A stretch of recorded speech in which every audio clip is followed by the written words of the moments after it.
राम मंदिर था कि नहीं था किसी को नहीं पता। कोई इंसान ऐसा है जो 5.5 साल जिंदा हो, अगर हम लीगल माइंड से समझने की कोशिश करें तो वो फैसला पूरी तरीके से जो है मैं कह सकता हूँ गलत है। मेन बेसिस ये था कि यहाँ पर पहले राम का मंदिर था और राम का मंदिर अगर वहाँ था तो राम के मंदिर को बावन के द्वारा तोड़वाया गया। सुप्रीम कोर्ट ने इस जजमेंट में अपने फैसले में ये बात कह दी, हिंदू पक्ष प्रूव नहीं कर पाया कि वहाँ पहले कोई मंदिर था और मंदिर था तो राम का मंदिर था, मंदिर ही प्रूव नहीं हुआ। आस्था के आधार जजमेंट कभी नहीं आते, लेकिन जजमेंट आया आस्था के आधार पर। जो जजेस थे वो कौन थे वो ही जानने की जरूरत है। फोटो मेरे पास भी है उसका, नेट पे आपको मिल जाएगा कि 5 जजेस जो है बाद में सेलिब्रेशन कर रहे हैं, शराब पी रहे हैं बैठ करके। दोस्तों नमस्कार, मैं नाम है अरुण और आप देख रहे हैं टाइम्स एक्सप्रेस। फिलहाल मेरे साथ जो है संजीव कुमार जी है जो कि पूर्व में जज रह चुके हैं। इनसे बातचीत करेंगे राम मंदिर में जो घोटाले का आरोप लगा है उस पूरे मुद्दे को लेकर बातचीत करें। सर एक सवाल मेरा ये भी है आपसे, एक जज के तौर पर इसको लेकर हम लगातार बातचीत कर ही रहे हैं घोटाले को लेकर।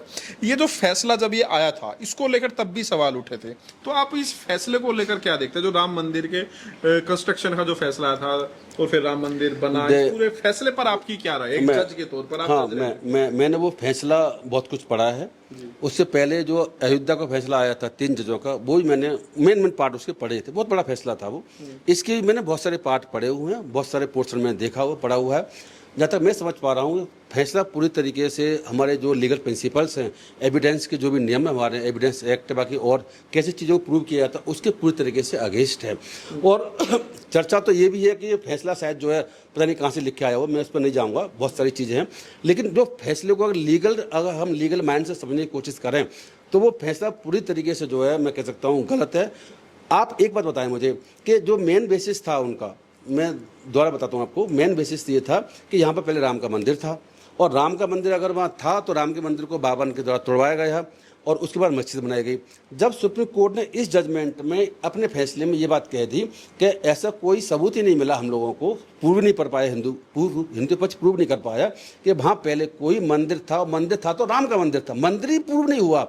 और उसके अलावा मस्जिद बनने से पहले जब मंदिर ही प्रूव नहीं होता है और उसके बाद में फिर मंदिर तोड़ जाने का सवाल ही पैदा नहीं होता, तो मंदिर का पहले एग्जिस्टेंस राम मंदिर का और उसका तोड़ जाना ये प्रूव नहीं हुआ है। तो इसका मतलब क्या हुआ कि जो वहाँ पर मस्जिद बनाई गई थी तो वहाँ पर किसी तरह का पहले कोई मंदिर नहीं था, वहाँ मस्जिद ही थी, मतलब मस्जिद ही थी। उससे पहले प्लेट खाली जगह हो सकती है, किसी प्लॉट हो सकता है, जगह हो सकती है किसी की, वहाँ से लीव से बना दिया गया। जहाँ राम मंदिर है उससे पहले जो बाबरी मस्जिद हुआ करती थी उससे पहले कोई राम मंदिर नहीं होता था, सिर्फ मस्जिद ही हुआ करती थी, उससे पहले प्लेन होता था। ये मैं नहीं कह रहा हूँ, सुप्रीम कोर्ट कह रहा है। अच्छा। मैं तो 15-25 में नहीं था, 1565 जो भी डेट थी मैं बोल रहा हूँ, तब तो मैं तो नहीं था। एविडेंस के बेसिस पर सुप्रीम कोर्ट के जजमेंट में दोनों तरफ से पार्टी से एविडेंस लीड होने के बाद में जो जजमेंट का पोर्शन में बताने की कोशिश आपको वो है। जजमेंट में साफ लिखा हुआ, मैं दोबारा रिपीट कर देता हूँ कि जब मस्जिद बनी है उससे करीब 250-300 साल पहले के बीच का रिकॉर्ड, ऐसा कोई हमें एविडेंस नहीं मिली है बताता हो कि वहाँ कोई मंदिर था, और मंदिर था तो किसका मंदिर था, राम का था किसी और का, ये भी नहीं प्रूव हुआ है। और ये भी नहीं प्रूव हुआ कि मंदिर अगर कोई था तो तोड़ा भी गया है। ये दोनों चीज़ों सुप्रीम कोर्ट ने डायरेक्ट नकार दिया जजमेंट में। तो ऐसी स्थिति में फिर उस प्रॉपर्टी को, उस लैंड को, उस मस्जिद को जो तोड़ा गया था, आपको यही बता दूँ एक बात और इम्पोर्टेंट है इसमें कि ये सब जानते हैं कि मस्जिद थी वहाँ, राम मंदिर था कि नहीं था किसी को नहीं पता। कोई इंसान ऐसा है जो 5.5 साल जिंदा हो, नहीं है ना, तो आप कैसे मानेंगे? जो भी डॉक्यूमेंट आस्था से, देखो अब आपने सही बात कही, आस्था है, आस्था से कभी जजमेंट नहीं आते, लेकिन ये आस्था के आधार पर, हाँ ये जजमेंट आस्था के आधार पर, ये इंपॉर्टेंट बात है इसमें ना। जजमेंट आते हैं लॉ फैक्ट के प्रूव होने के आधार पर, ना कि आस्था के आधार पर। आस्था के आधार जजमेंट कभी नहीं आते, लेकिन जजमेंट आया आस्था के आधार पर। मैं एक बात बता दूँ आपको कि हम इसमें आगे बढ़ते हैं कि ये जो जब वहाँ पर ये प्रूव ही नहीं हुआ, अब आगे चलते हैं। तो जब मस्जिद वहाँ पर है 550 साल से मस्जिद करीब थी, तो ये तो सब मानते हैं, हिंदू पक्षी मानता है ना, सब लोग मानते हैं। तो ऐसी स्थिति में मस्जिद को वहाँ 1992 में जबरदस्ती तोड़ा गया था, इसको भी सब मानते हैं, इसमें कोई विवाद नहीं है। तो जब मस्जिद जिन्होंने तोड़ी थी, और सुप्रीम कोर्ट का कहना ये भी था कि वह मस्जिद थी और मस्जिद को तोड़ा गया, मस्जिद को तोड़ा जाना इलीगल एक्ट था, अनकॉन्स्टिट्यूशनल एक्ट था और आपराधिक कृत्य भी था। तो अब मुझे बताओ, आपराधिक कृत्य भी था, गलत था, कानून के हिसाब से गलत था। तो उन्हीं लोगों जिन्होंने मस्जिद तोड़ी है, सुप्रीम कोर्ट भी कह रहा मस्जिद तोड़ी गई है, टूटी गई है, वही लोग मानते हैं। तो उन्हीं लोगों को ज़मीन को सौंपा जाना ये कैसे जस्टिफाई हो सकता है? और जो आप मुझे याद है 1865 के आसपास, 75 के आसपास से लेकर के जब केस पहले अंग्रेज ज़माने में चला था, तभी उन्होंने कह दिया था कि भाई ऐसा कुछ भी प्रूव नहीं होता है, इसमें पहले कोई मंदिर तोड़ा गया था। ये 1875-80 के आसपास अंग्रेज जजों ने फैसला दिया था। बाद में केस चलता रहा, लंबे समय चलता रहा। अब लास्ट में जाकर के जो अभी जजमेंट आया है, वो जजमेंट को आपको यही पता होगा, क्या पता होगा, जो जजेस थे वो कौन थे वो ही जानने की जरूरत है। क्योंकि चीफ जस्टिस थे रंजन गोगोई जी और वो उस बेंच को हेड कर रहे थे। जी गोगोई साहब का आपको पता है कि बाद में बीजेपी में शामिल हो गए, राज्यसभा चले गए। इसका क्या मतलब है? इंडिपेंडेंटली कोई बात नहीं, फर्क नहीं पड़ता, वो राज्यसभा चले गए। एक और थे वो गवर्नर बन गए, एक और थे किसी कमीशन के मेंबर बन गए, एक ने सिर्फ पद नहीं लिया। बाकी आप कौन बचे? बाकी बचे चंद्रचूड़ जी। और चंद्रचूड़ जी ने क्या कहा था आपने कहा था आस्था के बेसिस पर जजमेंट दिया गया है, न कि तथ्य और लॉ के बेसिस पर। तो चंद्रचूड़ जी ने क्या कहा था, अभी आपने देखा होगा रिटायरमेंट के बाद में, कि ये जो फाइल हमारे पास आई, हमने इसमें क्या जजमेंट देना हमें कुछ सूझ नहीं रहा था। ये सीजीआई चंद्रचूड़ का स्टेटमेंट है, आप देख सकते हैं, आपको पता होगा। और फिर मैंने क्या किया, मैं डेटी के सामने बैठा, और डेटी किसकी होगी? एक भाई डेटी मुसलमानों की तो डेटी तो होती नहीं, डेटी किसकी होती है? तो उनके सामने बैठा, कोई बुत परस्ती मूर्ति तो बनती नहीं है मुसलमानों, तो वो हिंदुओं की किसी मूर्ति के सामने ही बैठे, जिसके सामने ही बैठे हो, वो तो राम के सामने बैठे हो, भगवान राम की मूर्ति रखी हो, मुझे नहीं पता क्या मूर्ति है, उनके सामने बैठे। और फिर मैंने उनसे जो है प्रार्थना करी, प्रेयर करी, उन्होंने भी रास्ता सुझाया। अरे भैया, जो आपके यहाँ पर एक पार्टी है उन्हीं से आप पूछ रहे हैं रास्ता? मतलब ये तो आप देखो ना, लीगल जज की क्या वो है कि जज जो है बिल्कुल इंडिपेंडेंट काम करेगा और वो किसी पक्ष को नहीं लेगा। आप राम मंदिर जहाँ पर हिंदू मुस्लिम का भगवान के संबंध में मंदिर मस्जिद विवाद हो, तो ऐसी स्थिति में जब विवाद हो तो वहाँ पर अगर कोई जज जो इसको तय कर रहा है, चाहे किसी धर्म का हो, अगर वो अपने ही धर्म से जाकर के पूछे मैं ऐसा क्या फैसला दूं, तो फैसला जस्टिफाइड लीगली भी नहीं हो सकता, वो आस्था के बेसिस पे जजमेंट। एक बात और इम्पोर्टेंट समझने की, राम मंदिर के जजमेंट की बात पूछ रहे हैं तो, कि राम मंदिर का जजमेंट देने के बाद में 500 जजेस गए कहाँ, ये भी इम्पोर्टेंट है। 500 जजेस जजमेंट देने के बाद में कोर्ट को छोड़ दिया और सीधे कहाँ गए? सीधे गए 5 स्टार होटल में, नाम बोल रहा हूँ दिल्ली का, और वहाँ शराब पी इन्होंने। तो ये भी अजीब स्थिति है। ये तो आप अगर जो चीफ जस्टिस थे पहले, क्या नाम था, गोगोई जी की जो बाद में उन्होंने अपनी एक बुक लिखी है, उसमें ये बात लिखी है, फोटो भी है, फोटो मेरे पास भी है उसका, नेट पे आपको मिल जाएगा, कि 500 जजेस जो है बाद में सेलिब्रेशन कर रहे हैं, शराब पी रहे हैं बैठ करके, कि हमने बढ़िया काम कर दिया। पता ये ऐसा कभी देखा है? और एक बात और इम्पोर्टेंट है समझने की, कि जनरली क्या होता है, उससे जनरली नहीं, हमेशा ऐसा होता है कि उस जजमेंट में ही लिखा जाता है जजमेंट का ऑथर कौन है, मतलब जजमेंट किसने लिखा है। 5 जज हैं वहाँ, तो बेंच होती है 2, 3, 5, 7 इस तरीके से हुआ, सुप्रीम कोर्ट बात कर रहा हूँ आपको। तो वहाँ पर एक जज से जजों ने जजमेंट दिया, 5 जजों ने दिया, तो लिखा किसने है? तो हमेशा क्या होता है, आप जजमेंट देख सकते हैं, सर्च में नाम लिखा आता है जज का, तो वो जज उसको लिख रहा है, और बाकी जज क्या कर रहे हैं? बाकी जज साइन कर रहे हैं, एग्री कर रहे हैं, हाँ हम सहमत है इस बात से। वो जजमेंट भी जो लिखा गया है वो एक ही लिखा गया है। वैसे क्या होता है, 5 जज में लिख सकते हैं, लेकिन वो जजमेंट भी एक जज ने लिखा और बाकी 4 जजों ने उस पर एग्री किया हुआ है, लेकिन सहमति जताइए। लेकिन बात क्या है कि वो जो जिसने लिखा उसका नाम नहीं लिखा। उसके बाद एडेंडम नीचे है करीब 10-15-20 पेजों का, उसमें यानी क्या कहानी जोड़ी गई है, जो कि वो किसने लिखा उसका भी नहीं पता। तो इन्होंने छुपाने की कोशिश क्यों की? तो डर क्या था? आपको लग रहा है सर, जिन जजों ने ये पूरा जजमेंट दिया वो भी पूरी तरीके से आश्वस्त नहीं थे कि आप लोग जो काम कर रहे हो वो सही कर रहे हैं? नहीं, आश्वस्त की बात नहीं है, इसीलिए नाम नहीं लिखा गया। नहीं आश्वस्त की नहीं, इस वजह से नहीं, डर की वजह से लिखा गया।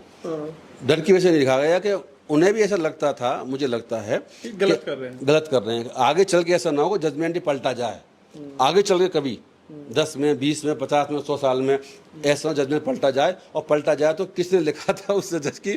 देखो एक बात समझ लीजिए आप, कि अभी हमने इमरजेंसी की मोदी जी मना रहे हैं कि साहब इतने साल हो गई इमरजेंसी लगाई थी इंदिरा गांधी ने, इमरजेंसी जजमेंट था, आपको ही साथ आपने सुना होगा।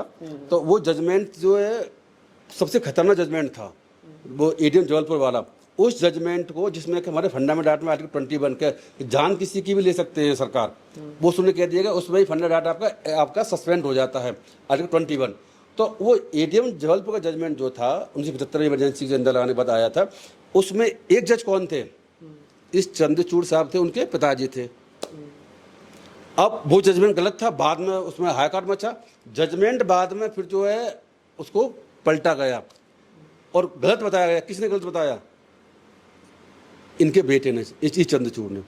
मैं आपको दावे से कर रहा हूँ, आगे चल करके इस जजमेंट पर, राम मंदिर जजमेंट पर भी आगे पलटा जाएगा, या सुप्रीम कोर्ट कमेंट करेगा कि जजमेंट जो है ऐसा जजमेंट था जो कि हमारे पहली बार ऐसा हुआ है कि लॉ, संविधान और फैक्ट पे एविडेंस के बेसिस बना करके, जैसे आपने कहा था फेथ के बेसिस। ठीक है सर, मेरे एक आपसे सवाल है, क्योंकि एक जज के तौर पर सर, जब कोई जज फैसला करता है, क्योंकि आपने भी एक जज के तौर पर काम किया है, तो क्या सर उसके लिए तो दोनों पार्टी सर एक होनी चाहिए, बराबर होनी चाहिए, दोनों को बराबर उसको देखना चाहिए, और न्याय तो तभी हो पाएगा अगर वो एक को मान लेगा ये मेरा है ये मेरा नहीं है, तो फिर सर न्याय कैसे होगा। और जो सर जो दूसरा पक्ष है, आपने जो सारी बातें बताई, जो दूसरा पक्ष है उसको सर कैसे ट्रस्ट बिल्ड होगा, देश की जो हमारा जो न्याय व्यवस्था है उसको कैसे भरोसा होगा कि मुझे भी न्याय मिलेगा। देखिए ऐसा है कि इम्पार्शियलिटी इंपॉर्टेंट फैक्टर है। जज की ड्यूटी ये है कि इम्पार्शियल हो, वो ऐसा नहीं है कि कोई जज हमें इसे जज लेना पड़ेगा तब वो डिसाइड करेगा हिंदू मुस्लिम, ऐसा जरूरी नहीं है, वो कोई भी कर सकते हैं, लेकिन जजों को इम्पार्शियल होकर के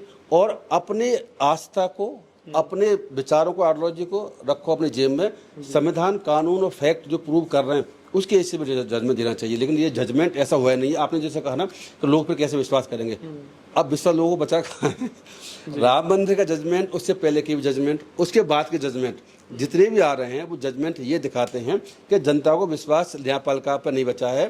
खाली फेत वाली बात नहीं, हिंदू मुस्लिम वाली वैसे भी नहीं बचा हुआ, SIR के मसले पर और मसले पर जो चीज़ें चल रही है देखने से चल रहा है। अब मुझे आप एक बता रहे हैं कि ऐसे जजों पर विश्वास को कैसे करें कि अगर कोई व्यक्ति वहाँ जाता है किसी भी अपनी पिटीशन को लेकर के, तो हमारे सूर्यकांत जी कह देते हैं कि भाई तुम तो कॉकरोच हो, तुम तो पैरासाइट हो, और वो मीडिया को, RTI एक्टिविस्ट को, सोशल एक्टिविस्ट को कई तो कॉकरोच हैं, पैरासाइट कह देते हैं।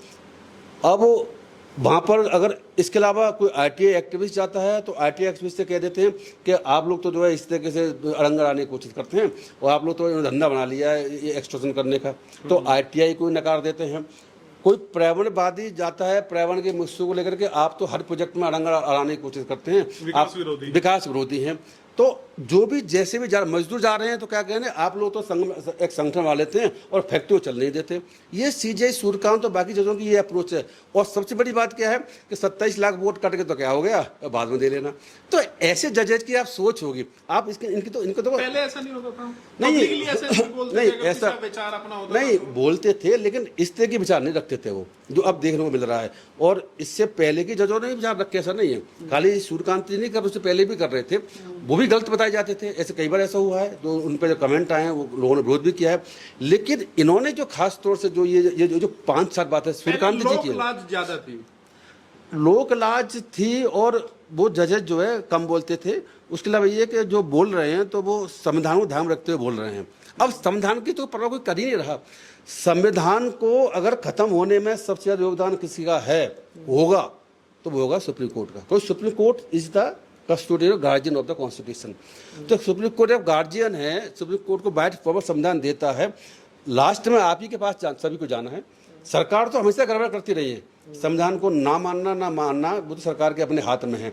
लेकिन अगर सरकार नहीं मान रही है और गलत फैसला ले रही है, गलत पॉलिसी बना रही है, गलत कुछ काम कर रही है, तो लोग कोर्ट के पास हो जाएंगे। कोर्टों में आप सुप्रीम कोर्ट में बैठे हुए हैं। ठीक है सर, आखिरी सवाल है, आपको क्या लग रहा है सर इसमें क्या होना चाहिए इस पूरे मामले में, ताकि दोनों मतलब अगर न्याय होता तो कैसे होता? हिंदू मुस्लिम वाले पक्ष की, राम मंदिर वाले मामले में न्याय कैसे होता सर? देखिए मेरा अपना विचार ये है कि जितना जज में मैंने पढ़ा है, जितना समझा है, मेरे हिसाब से ये जो इनकी रिट जो इनकी पिटीशन जो जिनका सूट फाइल किया गया था इन लोगों के हिंदू पक्ष के द्वारा, वो डिसमिस होना चाहिए था। और जो मस्जिद जो थी वो मस्जिद जो है उसमें रिकंस्ट्रक्शन के ऑर्डर होने चाहिए थे।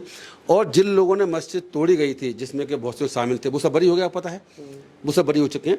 उन सबको जो है सुप्रीम कोर्ट के ही ऑर्डर से, डायरेक्शन से अलग से दोबारा से रिव्यू करके इस ऑर्डर को दोबारा केस चलने की आवश्यकता थी। मैं इसीलिए बात को कह रहा हूं क्योंकि सुप्रीम कोर्ट ही कह रहा है कि वो मस्जिद गलत तोड़ी गई है, असंवैधानिक कृत्य हुआ है। तो ऐसी स्थिति में असंवैधानिक कृत्य हुआ है, गलत तोड़ी गई है, तो वो तोड़ने वाले कहाँ गए? तो सुप्रीम कोर्ट को 3 बात, तो मैं बता दोबारा रिपीट कर दूं। एक तो जिन्होंने मस्जिद तोड़ी थी उन लोगों के लिए केस को सही चलाने की आवश्यकता थी, सजा देने की आवश्यकता है, नंबर 1। नंबर 2, वो उनका सूट डिसमिस करनी चाहिए थी हिंदू वालों को। क्यों करना चाहिए था? क्योंकि प्रूव ही नहीं कर पाए कि पहले मंदिर था, तोड़ा गया। तीसरी बात क्या है कि मस्जिद तोड़ी गई है तो मस्जिद द्वारा रिकंस्ट्रक्शन करने का ऑर्डर होना चाहिए। मेरे हिसाब से ये न्याय होता। ठीक है, तो मतलब मस्जिद वहां बननी चाहिए थी, मेरा मानना तो ये, मेरे समझ यही। ठीक है सर, बातचीत करने के लिए बहुत बहुत आप